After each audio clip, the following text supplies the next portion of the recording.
What's going on, everyone? So the Milwaukee Bucks are really just a disaster. They're a mess. More likely than not, this is the last season we're going to see Giannis in a Bucks jersey. Personally, I'd be pretty surprised if Giannis is not playing elsewhere at the end of the season. I think he'll finish this season. I think he'll do right by Milwaukee. I don't see him being like, hey, at the trade deadline, get me out of here. Plus, Milwaukee has said, like, hey, we're not going to trade you unless you want it, right? Like, if Giannis asks for it, he'll get it. But until then, we're just gonna keep our head down and kind of hope that day never comes. But I do think at some point they're gonna have to make some decisions here, right? If Giannis is willing to stay and work through it, then you need to sell off parts. You need to figure something out. But chances are, I just think it's probably in Milwaukee's interest at this point, because of their lack of assets, to just sell Giannis to the highest bidder. Sell Dame to the highest bidder. I think you're probably stuck with Middleton, but can you get Lopez, right? Like, do you start just selling off as much as you can, kind of get as much talent, as a young talent, as many picks and whatnot as you possibly can, and kind of hit that reset button? I do think it's something that they're probably going to have to do come the end of the season, right, in the offseason. But seeing a bit of murmurs of what about the San Antonio Spurs? Right, Giannis, if he is traded, every team in the league is going to at least throw their hat in the ring. Realistically, you probably only have a handful of teams that realistically could potentially go and trade for Giannis, that have the picks, have young talent, have the things needed to maybe go pull off that type of trade. And, you see teams like the Brooklyn Nets, supposedly Giannis is interested in going there. The Nets keep being this team that, like, every star just seems to mention, which I think is really fascinating. But like the Nets, the Warriors, right? Warriors have picks and young player and talent and stuff like that. The Thunder, do the Thunder try to go make a move and try to go get Giannis, right? Well, what about the San Antonio Spurs, right? You have Keldon Johnson in his contract. You're probably having to give up a Devin Vassell, maybe a Castle. Could you maybe convince them to not give up a Castle? But you're gonna have to give it, and it's Giannis, right? Chances are, if Giannis wants to come to the Spurs and the Spurs want him, everything except for Wemby is on the table, right? You're talking about Giannis, right? And on paper, Giannis and Wemby, good luck, right? Good luck trying to score inside in the paint. And then just like their defensive versatility, their size, their length, their ability to even get out on the perimeter, that would just be a nightmare matchup for teams. But that's on paper. Right? And we've seen paper doesn't always work. And one, there's questions of, can Giannis even play with another star? Two, would Victor Wembanyama be okay kind of being that second guy? Because, yes, Wemby is unbelievable. He is an incredible talent. Giannis right now is better. Right? Like, Giannis is the guy that you would default to. I love Wemby. I think he is the future of this league. I think he is probably sooner rather than later going to be the best player in the NBA. But he's not that right now. And at least for the next year or two, maybe several, Giannis is going to be that guy. Right? And so would Wemby kind of be willing to take that backseat? I think he would. Him coming from France, right? He is very humble. Right? He just wants to win. I don't think he would care. Right? I think he'd be like, yeah, sure. But here's my problem, is Wemby already takes 7 threes a game. What happens when you have Giannis, and if Wemby's down in the interior, Giannis is, now you have this logjam. Now you have this lack of floor spacing, right? Teams just kind of build a wall and say, hey, get over us type thing. Where, what ends up happening is now Wemby's got to step out. Wemby's probably taking more threes, which, again, in my opinion, limits his game. I know some people are fine with Wemby taking 14 threes a game. I'm not one of those people. I'm not saying he shouldn't take any threes. I'm not saying, especially if he's hot. We've seen games where he's 6 of 8 from 3. It's keep going, right? If you're shooting the lights out, sure. Right? You got the hot hand, But on most nights we've seen, the guy's 30% from 3-point range, right? That's not ideal when you're taking 7 or 8 threes a game. If you were 38%, then sure, right?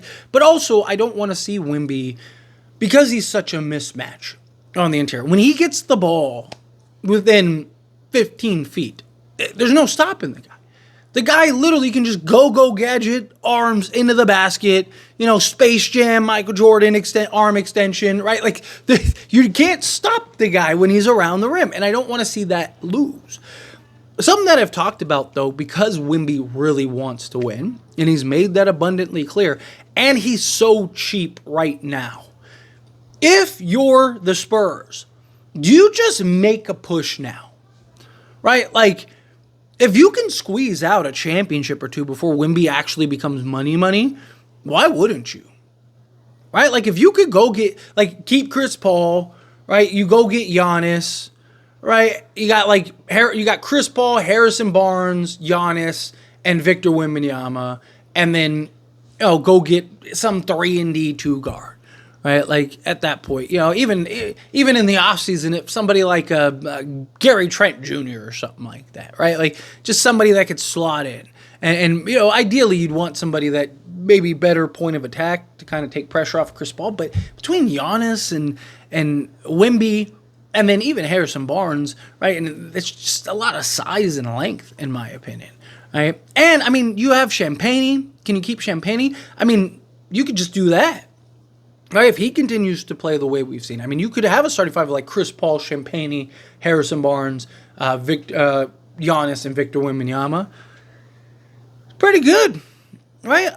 That you can make an argument that that's better than the Bucks team right now. I think it is personally. I think it is. There is concerns of like, the age issues, right? Because like Chris Paul is older, but like Wemby's so young. You have Champagnie. Right, you have guys, like, you're still going to have other guys. You have the picks. I mean, you have, like, Atlanta's pick and your own picks and all that stuff, right? So, like, you could go get Giannis if you want. I don't hate the idea. Like, if it happened, I'd be stoked, right? Like, I think everyone would be like, oh, like, I can't wait to see Giannis and Wemby, right? Like, how does that pairing work? Personally, though, unless you could go get another star, right, like there's an argument made if like, Jimmy Butler. Let's say Jimmy Butler's like, hey, I want to go. Problem is, again, you got floor spacing issues. But like, let's say Jimmy Butler's like, hey, I want to go to the Spurs. Giannis is going there. Wemby, let me go there. Right, like, and you can really make that push and just go all in. Just say, hey, we're going to try to win a championship in the next 2 years. Right, like, let's do it. Then like, sure. But I also think that there's a better argument to just stay the course, right? Just stay the course. Keep stacking up what you need to stack up. Wait for the right star. I mean, look, Giannis he's not 35, right? So he's still, you have time with him, but he is 29. He'll be 30 in December, right? So, how long do you really have? And again, how does him and Wemby work? How do they fit? Does he kind of stunt Wemby's growth, right? Like, do you kind of take too much away from Wemby, right? Like, to me, ideal, like best scenario, if you wanted to kind of push and go all in, it would be to like go get a Kevin Durant, right? Because Kevin Durant's a guy, he's not going to take away from Wemby. He's more than willing to kind of play second fiddle, right? He's a guy that just wants to hoop, right? He can get his 20 attempts per game or whatever you need him to get.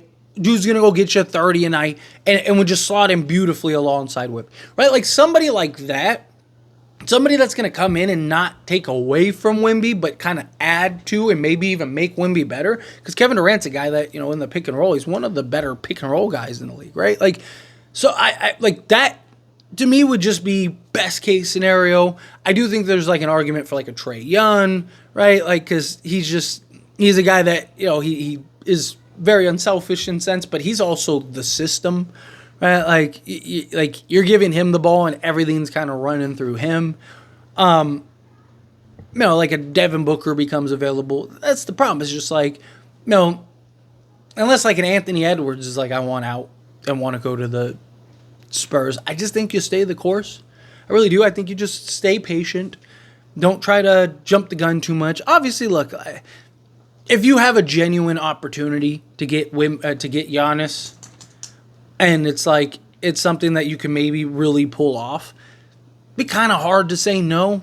right? Like if you're the Spurs and like if Giannis really wants to be there and Wemby wants him and the Bucks are like, yeah, sure, like Keldon Johnson, Devin Vassell, and Stephon Castle plus like 3 firsts or something like that, 4 firsts, whatever for Giannis. I mean, it's Giannis, right? Like at the end of the day, you're talking probably historically type of trade package. But like if you could do something like that and they're like, okay, well we get, Castle and Devin Vassell, they're kind of our 2 pieces for now in the future, right? Like, okay, cool. And then we got like Keldon Johnson that we keep or trade or do whatever we want to do with, right? Got a bunch of picks, get like Atlanta's pick and then like your Spurs pick, stuff like that. Maybe end up, getting one of these top guys in the draft. And then now if you're bad, I don't know. It's just, it's definitely, I think, a question worth exploring, which is why I wanted to have the conversation. So, as always, this is a discussion, and I pass the question on you. Let me know your thoughts and opinions down in the comments below. What do you think? How do you feel? What are your thoughts? Do you think, like, yes, Giannis is available and you can realistically get Giannis? Go get Giannis. Do you think absolutely not? Stay as far away from Giannis as possible. Stay the course. You got the quality vets to kind of help you rebuild and expedite, but you don't go too crazy with it. Or do you think like, yeah, if you can get Giannis and another star, right? Like you get Giannis and like James Harden or Giannis and like Kyrie or something. I don't know, something where it's like, okay, like we're really going all in. Then sure. But again, however you feel, whatever your thoughts are, I'd love to hear it either way. So let me know down in the comments below. That being said, if you haven't liked this video, hit that like button. Helps me a lot. So we enjoy these types of videos, and I truly appreciate it. Not subscribe channel, hit that subscribe button. Turn on the bell notifications. Appreciate y'all. See you in the next one. Thank you.